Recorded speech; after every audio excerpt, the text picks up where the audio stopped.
अभी हमारे साथ IITian यह कहा जाए कि ये अभी MK राजन सर हमारे साथ जुड़ रहे हैं, जो बोकारो स्टील में महाप्रबंधक के पद पे कार्यरत हैं।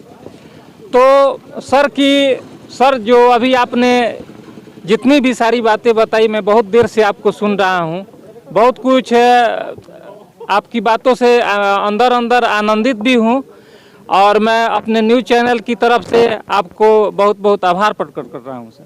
मैं आपके न्यूज़ चैनल को भी मैं बहुत बहुत धन्यवाद देना चाहता हूँ कि आपने सारी बातें सुनी, आपको बहुत अच्छा लगा और दिल से अच्छा लगा। यही हमारा उद्देश्य था कि हमारी बातें जो है लोगों को दिल में घुसे और लोगों में परिवर्तन हो जाए।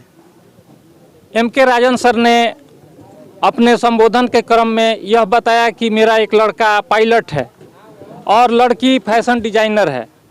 तो आप यह सारा बौद्ध धर्म को अपनाते हुए, एक बौद्ध धर्म गुरु रहते हुए आप इतने सारे कार्यों को कैसे संपादित कर देते हैं? ये बौद्ध धर्म जो है वो ज्ञान का प्रतीक है, ये अंधविश्वास का नहीं। जो बौद्ध धर्म अपना लेगा उसका दिमाग खुल जाएगा, वो बुद्धि विवेक चेतना विज्ञान की शरण में चला जाएगा। और वही हम अपने बच्चों को किए कि उन अंधविश्वास से बिल्कुल दूर रखा। इसलिए जो अंधविश्वास से दूर हो जाएगा तो स्वतः वो तर्क देगा, और तर्क के माध्यम से वो सब कुछ, पढ़ाई भी जो भी पढ़ेगा वो तर्क देगा, और पढ़कर जो भी पढ़ेगा वो सब उसके दिमाग में घुसेगा। इसलिए कोई भी कंपटीशन या कोई भी जो प्रतियोगिता होती है बहुत आसानी से वो पास कर जाएगा। इसलिए हमारे बच्चों ने यही देखा कि जो है डैड ने हमें जो बताया है वो चीज़ अगर हम अपने जीवन में उतारते हैं तो हम भी ऐसा ही होगा। इसलिए कहीं भी हमारे बच्चों को कोई प्रॉब्लम नहीं हुआ। सारे हमारे बच्चे एक बार में सब, जबकि पायलट का सिलेक्शन इतना कठिन होता है, इतना कठिन कि जिनके हाथ में जो है 200-250 लोगों के ज़िंदगी का सवाल रहता है, प्लस वो जो 700-800 करोड़ का जो प्लेन रहता है उसको कंट्रोल रखना, उसके लिए कितना कंसंट्रेशन की ज़रूरत होती है।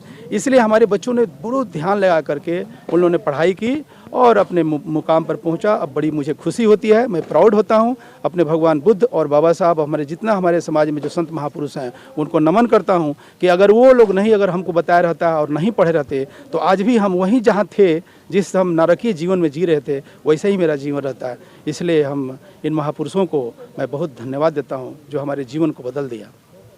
निश्चित रूप से MK राजन सर, आपका यह सुदूर पचरुखी प्रखंड और सिवान जिला निश्चित रूप से यह आपका आभारी है, क्योंकि आपने बोकारो जैसे शहर को से चलते हुए आपने एक सुदूर गांव को, लहेजी ग्राम को चुना और इस धरती को आपने पावन कर दिया। तो सर, मैं आपका ज़्यादा समय न लेते हुए एक लास्ट क्वेश्चन आपसे करूंगा। मेरा लास्ट सवाल यह है कि अभी नेट का युग है, सूचना प्रौद्योगिकी का युग है, काफ़ी न्यूज अभी आ रहे हैं इस चीज़ में कि भगवान बुद्ध को अभी विष्णु का अवतार बताया जा रहा है, कहीं बाबा साहब को दूध से नहलाया जा रहा है, तो कहीं अगरबत्ती दिखाया जा रहा है। अभी देखने में यह आया है कि आप, मतलब मैं पहले भी बोला, अभी भी बोल रहा हूँ कि मैंने आपको बहुत इत्मीनान से सुना, और जितना मैंने समझा आपने ऐसा कहीं भी नहीं बोला कि भगवान बुद्ध परम पिता परमेश्वर हैं या वो लड्डू खाते हैं और अगरबत्ती सूंघते हैं, ऐसा कुछ नहीं कहा। लेकिन अभी देखा जा रहा है कि शादी ब्याह के अवसरों पर तरह तरह के, जैसे नया गाड़ी खरीदी गई, बच्चा जैसे कोई एग्ज़ाम क्वालिफाई किया, तो ऐसे अवसरों पे यह चीज़ देखा जा रहा है कि कहीं ना कहीं हमारा बहुजन समाज भी मनुवाद के पीछे पीछे चल रहा है। इसकी क्या वजह है सर? देखिए, भगवान बुद्ध ने कहीं भी अंधविश्वास को नहीं माना है, और हमारा समाज जो है अभी शैशव अवस्था में है, उतना उसको जानकारी नहीं है।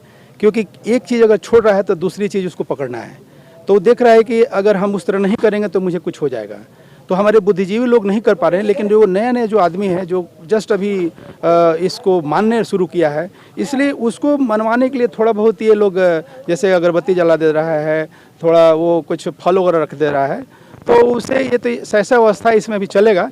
लेकिन जो जब ये पूरी तरह से जब लोग बुद्ध की विचारधारा पर चलेंगे तो सारा चीज़ खत्म हो जाएगा बिल्कुल। तो शुरू में थोड़ा सा प्रलोभन देना पड़ता है, लेकिन वो सब वो ज़्यादा दिन नहीं रहेगा। जैसे जब भी कोई जैसे बच्चा कोई अगर पढ़ने जाता है तो शुरू में वो गलतियां बहुत सारा करता है, लेकिन जब वो बाद में जानकारी हो जाती है सब गलती ख़त्म हो जाती है, तभी गलतियां चलेंगी, माफ़ हो जाएगा। तो इसलिए ऐसी कोई बात नहीं है। और भगवान जो है विष्णु के नौवां अवतार हम लोग नहीं मानते हैं, लेकिन जो मानने वाले हैं माने हैं। लेकिन मानने के बाद भी आप देखेंगे किसी मंदिर में भगवान बुद्ध का कहीं आप कोई फ़ोटो नहीं देखेंगे, कहीं मूर्ति नहीं देखेंगे, है ना। तो कहने के लिए अवतार माना गया है। तो वो कभी हम लोग इसीलिए हमने बताया, बाबा साहब ने कहा कि भगवान जो है वो भगवान बुद्ध जो है विष्णु के अवतार नहीं है, और अगर कोई कहता है तो झूठा। और उसका आपको भी बहुत बहुत धन्यवाद, बहुत बहुत शुक्रिया आपको। वो मैं यही बधाई देना चाहता हूँ और शुभकामना करता हूँ, मंगल कामना करता हूँ कि आपका चैनल जो है पूरे देश दुनिया में जाए और सब लोग आपके फॉलोअर बने और हम भी फॉलोअर बने। बहुत बहुत धन्यवाद। लेकिन यही चीज़ है कि हमेशा सही चीज़ को दिखाना है।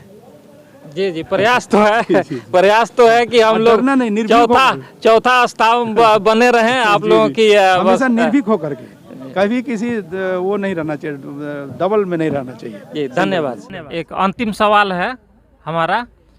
आपने हिंदू धर्म, पहले तो आप हिंदू धर्म से ही जुड़े थे, लेकिन हिंदू धर्म को छोड़कर आपने बौद्ध धर्म को अपनाया। क्या समाज से आपको इसके लिए डर नहीं लगी? देखिए, मैं हिंदू कभी था ही नहीं, हमको हिंदू माना ही नहीं गया, हमको हिंदू में कोई अधिकार ही नहीं दिया गया। हम लोगों को अछूत जो है शूद्र बना कर रखा गया। हम लोगों का काम था सिर्फ जो है ऊपर वाले तीनों वर्णों की सेवा करना। तो कब तक हम सेवा करते रहेंगे? जब हम पढ़ लिख ले गए तो सेवा छोड़ दिए। अब हम अपना खुद जो है अपना सेवा खुद कर रहे हैं, अपने समाज की सेवा हम खुद कर रहे हैं बिल्कुल। इसलिए इसमें डरने वाली कौन सी बात है? ये कोई हम धर्म परिवर्तन थोड़े कर रहे हैं। हम तो अपने धर्म, जो हमारा इस देश का जो मूल धर्म था बौद्ध धर्म, उसमें हम जा रहे हैं। जो 433 ईसा पूर्व से लेकर के 12वीं शताब्दी तक, जो 1700 साल तक यह बौद्ध धर्म यहाँ रहा है, तो हम लोग तो हमारे पूर्वज, हम सब तो बुद्धिस्ट ही हैं। ये तो कन्फ्यूजन में हम लोग आ गए हैं कि भाई ये का पता नहीं कहाँ से धर्म है, जिसमें हमको कोई अधिकार नहीं दिया गया, कुछ भी हम कहीं नहीं जा सकते हैं उसमें। तो इसलिए हम जो मानव धर्म है उस धर्म में आ गए हैं। तो इसमें कोई डरने वाली क्या बात है? हमारा समाज सब पूरा देश, पूरा 56 देश में हमारा ये धर्म फैला हुआ है। तो हमारा पूरा बाबा, धन्यवाद दीजिए बाबा साहब को, जिन्होंने हमें पूरे विश्व से जोड़ दिया, पूरे विश्व से हम लोगों को जोड़ दिया। अब मान लीजिए संविधान अगर ख़त्म हो जाता है तो उसमें बुद्धि हम लोगों को बचाने वाले हैं। क्योंकि अभी जो मारपीट होता है हमारे ऊपर, हमारे समाज के ऊपर अत्याचार होता है, तो ये कहा जाता है कि अरे वो अछूत के साथ हुआ, दलित के साथ हुआ, बैकवर्ड के साथ हुआ, इसलिए कोई बाहर का आदमी हेल्प नहीं करता है। लेकिन एक मुसलमान को मार कर देखिए, पूरा विश्व का मुसलमान इकट्ठा हो जाता है। एक सिख को मार कर देखिए, पूरे विश्व का सिख इकट्ठा हो जाता है। एक ईसाई को मार कर देखिए, पूरे विश्व का ईसाई इकट्ठा हो जाता है। लेकिन एक चमार को मारिए, एक दुसाध को, एक जादव को मारिए, कोई आता है मदद करने के लिए? कोई नहीं मदद है। ये होता है कि ये तो हिंदू है लोग, इसलिए पूरा विश्व में हमारे ऊपर जो अत्याचार हो रहा है कोई जानता ही नहीं है।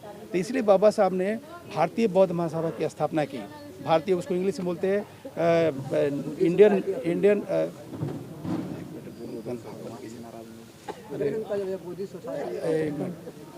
बंद कर दिया ना, उसको एडिट कर दीजिए। तो भारतीय बौद्ध स्थापना की, उसको इंग्लिश में नाम रखा the Buddhist society of India.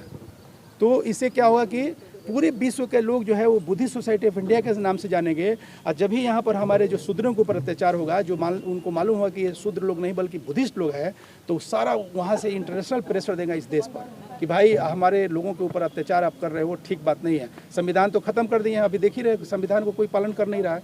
तो इसीलिए जो है वो हमारे ऊपर इंटरनेशनल प्रेशर पड़ेगा यहाँ की सरकार पर, तो ये लोग हमारे ऊपर जो अत्याचार होगा वो लोग नहीं करेगा, और उसी तरह से कानून बनाएगा कि भाई इन लोगों को बचा कर रखना है।